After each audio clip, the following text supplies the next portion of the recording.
Hi, today we're going to be looking at a lecture about the widening civil rights movement. So we've already talked about African Americans and the civil rights. What today we're going to be doing is looking at other groups that were influenced and motivated by African Americans and their struggle to expand their rights in America. The time frame is going to be from the 60s to the 1990s, with the bulk of that coming into a time period with a little bit of a connection to the 1950s. So again, we're going to be looking at women, we're going to be looking at Native Americans, Mexican Americans, disabled Americans, Asians, and the LGBTQ community. So let's get started right away. So the first group is going to be women, and women have been fighting for struggles this whole time period. They're going to be looking at a new aspect of struggle. So early on in American history, women struggled for voting rights. They were really looking forward to getting suffrage, or this right to vote. Then, after World War II, their main focus was job opportunities and more equality within their struggle, and eventually capping with the aspect of abortion and of the legalization of abortion and the right to control their own body. So this movement in the 1960s is going to start off with Betty Friedan writing a book called The Feminine Mystique. And what she did, she basically took a group of Smith College graduates, so all women that were educated and now were in the homes and the suburban lives as housewives after they graduated college in the 1950s. And she interviewed them, and she talked to them about what are the challenges of that, and what are their views of that, how do they feel about this. And this is a direct quote from her book. She made the beds, shopped for groceries, matched slipcover material, ate peanut butter sandwiches with her children, chauffeured Cub Scouts and brownies, lay beside her husband at night. She was afraid to ask even herself the silent question, is this all? So what this is stating is that basically that was this all that women were really? Were they just homemakers and wives and mothers, or did they have another thing that they could go towards or be fulfilled with in American society? Another quote was, it was called this a comfortable concentration camp. It wasn't the concentration camps like the Jewish people during World War II, but it was sort of like that in a way where it was binding and forced onto them through American stereotypes. And what this did, this basically started to challenge the prior stereotypes from the 50s and women's role in society. One big aspect of this role was this called the glass ceiling, that this invisible barrier that basically stopped women from progressing on an economic job level. That it really wasn't any laws that stopped them from climbing to the top positions of companies, getting better pay, getting partnership in law firms, but there was sort of this unwritten rule that women could not be those top positions. And one of the biggest reasons why was that their roles were in the home. They were going to be giving birth eventually, they were going to be taking off, they would be quitting to go back as a mom. And so this was this glass ceiling that many women attended college but never really found their niche in the higher levels of the workplace. They still had jobs. They could still find jobs as clerks and typists and secretaries, as teachers, but the ability to rise a corporate ladder was really unable for them to do. And also, women at the time period made only 60 cents for every dollar a man earned. And even today, that number is still like in the 90 cents per dollar range, where usually it takes a woman a full year and a few months to make the same amount of money as a man would make in 1 year. So breaking through this glass ceiling, Congress did a couple things to help women start rising the economic ladder. One was this Equal Pay Act of 1963, which said that women could not be denied equal pay if they're in the same positions and jobs. Again, this didn't say that women couldn't be promoted, it's just that if you're in a job, you couldn't pay them less just because they're female. Also, Title VII extended the 14th Amendment of Civil Rights, that it actually should classify as women also. So it basically said that the 14th Amendment wasn't just for race, it was also for sex also. Then in 1966, Betty Friedan is going to form NOW, the National Organization for Women, And their big focus was going to be greater economic opportunities through educational opportunities and the rebuke of domestic ideals. Basically, the rebuke means to push back the stereotype of women as homemakers. Eventually, you're going to, in the 70s, they're going to be very much into legalization of abortion and equal rights amendment for women too. And in 1972, Congress is going to approve the ERA, the Equal Rights Amendment, to be added to the Constitution. This is going to be a separate amendment that's going to include women as equally protected in the Constitution. And it needed 2/3 of the states to vote on this to pass it. All but 3 states basically did. They were 3 states away from this becoming an actual amendment. Many women actually were against this. One big reason was that if this did pass, women would be eligible for the military draft. Also, if this passed, women would not have the, you would say, the gain or the ability to have rights with as many rights as they do have when it comes to child custody or divorce and marriage courts. And there's other reasons too, but those are a couple of the big reasons. And also just it would make women stereotype be less, in the home and stuff like that. And here's a couple of women that also made sort of big, important jumps of achievement. Sandra Day O'Connor was appointed by Ronald Reagan in the 1980s as the first Supreme Court judge to be a woman. Geraldine Ferraro ran in 1984 as a vice president for the Democratic ticket. Sally Ride is pictured here. She became the first NASA woman astronaut in space. Hillary Clinton became the first female presidential candidate in 2016. Obviously, she didn't win. And this Title IX, which was in the 1970s, it mandated that women, academics and activities and sports had to be given to them within colleges and high schools and middle schools. That if they have a sport or an activity for a man, they must have an equal sport or activity for a woman too. So those of you who play softball, or those who play women's basketball or women's tennis or other things like that, you have this to thank, that there is programs in colleges and high schools that are not only for men athletes, but also women too.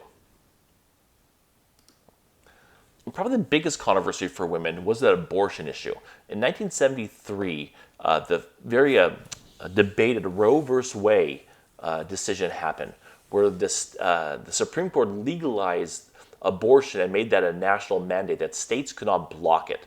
Again, states can still block third trimester abortions, which means that in the last 3 months of your pregnancy, some states don't allow that to happen, and they have to allow first trimester abortions. So basically, if you find out that you're pregnant within the first 3 months, all states legally have to allow it. The controversy today is funding. A lot of states will sort of take away funding from Planned Parenthood and other different types of abortion clinics to try to stop it. So there's still a lot of debate about this in today's society. Okay, Hispanic activism. Hispanics have been in America ever since America basically took over this area that was formerly Spain and Mexico.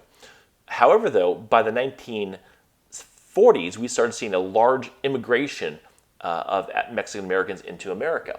Also, Latinos were not just from Mexico. You had huge amounts of Cubans who were in Florida, huge amounts of Puerto Ricans who were in New York and the East Coast. You had huge amounts of people from Belize and Honduras and El Salvador and Guatemala, for example, all across the Southwest, and really all across the country, but really focused on the Southwest area where it was the most prominent. So it's not just Mexican Americans who are under this Hispanic Latino grouping. The biggest issue that came up in the 1960s was farm workers' conditions. And basically, Dolores Huerta and Cesar Chavez will form together to form the UFW, the United Farm Workers. And in there, the biggest thing they did is a lettuce and grape boycott that they created in 1966 to basically highlight the lack of bathrooms, the lack of working rights, the lack of fair treatment and fair pay for farm workers. And so it was a national boycott that really, really hurt those industries. So eventually those industries are going to give in to demands and give more right to farm workers in general. And that has been going up steadily. Again, farm workers still are a disadvantaged community, but it's much better than it was. And there's a picture of Dolores Huerta and Cesar Chavez. And then another group that formed was the La Raza based unification, People United.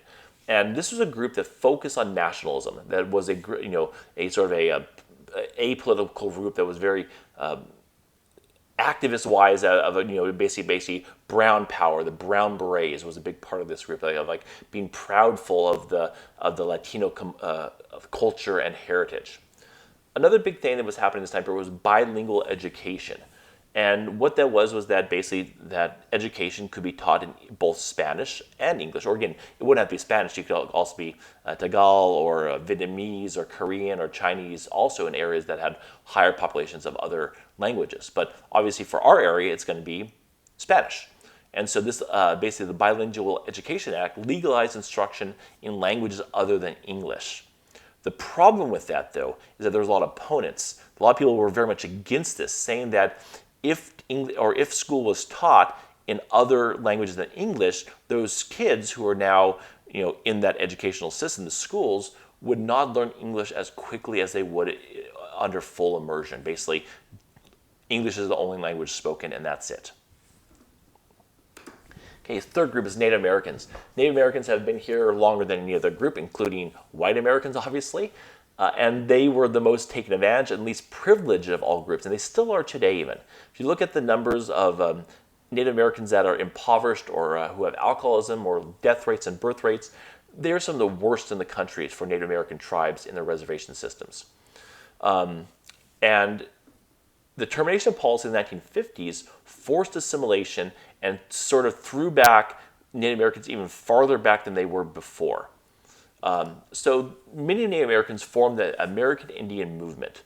It was a militant sort of political group that really pushed Native Americans to take direct action to force change. One of the direct actions was the occupation of Alcatraz, which was a historical Native American site. And they did that for several years. They occupied that to sort of highlight the abuses that Native Americans were suffering. And there's a couple of pictures of those. Also, the historic Wounded Knee, which was a massacre that happened at Wounded Knee. In 1973, AIM will occupy the town of Wounded Knee and take it hostage for 2 months. Eventually, they will release the town, and the town will be brought back from federal authority. In this, there will be a skirmish. Several people were injured, and one native died. The importance of these two things is that it will highlight Native Americans' struggle and lack of rights in America. This will get Congress to pass the Indian Civil Rights Act in the 1970s that puts in the Constitution that guarantees Native Americans and American Indians protection under the Constitution. Okay, Asian Americans, the model minority they were called. They were called that because even though they were a very diverse group from many nations that had a lot of problems, just like other minorities, they were seen as not being a problematic minority. They were seen as hardworking, succeeding, and also the biggest part, not protesting. They weren't a group that was heavily protested. So they were model one because they sort of kept their mouths shut and didn't really talk about the discrimination, the stereotypes of racism that faced this group. They were also seen as very educated and college bound. They were seen as book smart and really without as many problems as other minorities. They still face discrimination, and even though you see many Asian Americans who do very well economically and in college and education, there were still lots of Asians who struggled with education and lots of Asians who struggled economically, did not have great jobs and did not get into college. One big also issue was the treatment of the Japanese during World War II. In 1988, Congress will apologize for this treatment under this internment reparations. It was signed by George Bush, the president, and will give every single survivor of those internment camps $20,000 and a formal apology. Okay, disabled Americans. a group of about 57 million people with a disability. This included both mental disabilities, basically educational mental disabilities, and physical disabilities. And roughly about 20% of all Americans past the age of childhood suffers from one form of disability or another. Again, a lot of them you can't see. For example, if you're dyslexic, if you have some speech impediments, this would be considered a disability. Obviously, like mine, you can easily see that I'm a disabled in a wheelchair with paralysis, and that's a very easy one to see. And that's the problem with this group of Americans, is you cannot see all the disabilities directly. Like you can definitely see, typically if someone is a different race or a different gender. But with disabilities, a lot of times it's not as forward looking, so you don't always know the problems that they may struggle through. And again, the big question is, should disabled Americans get the same constitutional rights as non-disabled Americans, meaning access to physical access like ramps and elevators and big enough doorways, but also the access to jobs and educational facilities and rights too. In 1973, Congress is going to pass the Rehabilitation Acts, which basically connects disabled to the Civil Rights Act of '64. And what this did, this law granted disabled people the same access to federally funded programs as other Americans. So basically saying that, basically just because you're white or color, you also get an additional layer of protection as a disabled person too. And then 1990, they're going to strengthen that with the ADA Act, the Americans with Disability Act. And this is going to call for better public access to both physical and educational disabilities, and not just for federally funded organizations or facilities, but all facilities, private and public facilities. Even with these new laws, we still see a huge amount of disabled people. About 30% of all disabled are not able to find adequate jobs. And so that is still a major problem with this. A big one right now is sort of in the news a little bit is the whole service animal. Really, what is a service animal? What is an emotional support animal? And do those things truly, just because you say it's an emotional support animal, do we have to have some documentation? Okay, the last group is the LGBTQ community. I have gay liberation here because it started as basically a gay rights movement. In the current times, it's more of an LGBTQ, which means it has broadened its scope to many different forms of sexuality, not just gays and lesbians. Gays and lesbians have been around for all of time, but it really wasn't until the late 1960s that they started to really stand up for their rights and be one within their own group about demanding certain protections. And it's going to be very slow too. In 1969, there's going to be a nightclub called the Stonewall Inn, and the cops are going to try to break it up because it was a gay and lesbian hangout. And they raided it, and the gays and lesbians fought back at this nightclub. And this sort of started, even though this was didn't really have any direct impact right then and there, it started the movement of being okay to be out, you could say. Basically okay to be an outward group of their sexuality. So this is going to spur huge amounts of more milestones to come.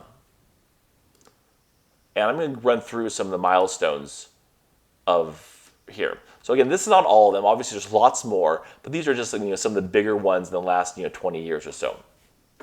In '73, homosexuality was no longer declared a mental illness. It was just declared that, hey, you're homosexual. Barry Frank becomes one of the first openly gay members of Congress in 1987. In 2000, Vermont becomes the first state to allow gay marriage. In 2009, Matthew Shepard was a boy who was killed in Wyoming based off his sexuality, and that was in, I forgot the exact year. It was either the early 2000s, I think was, but in 2009, we have the Matthew Shepard Hate Crime Prevention Act that basically expands hate crimes not just to racial crimes, but to sexual crimes too, like not rape, but sexual orientation, like you're being beaten up or accosted because of your sexual orientation.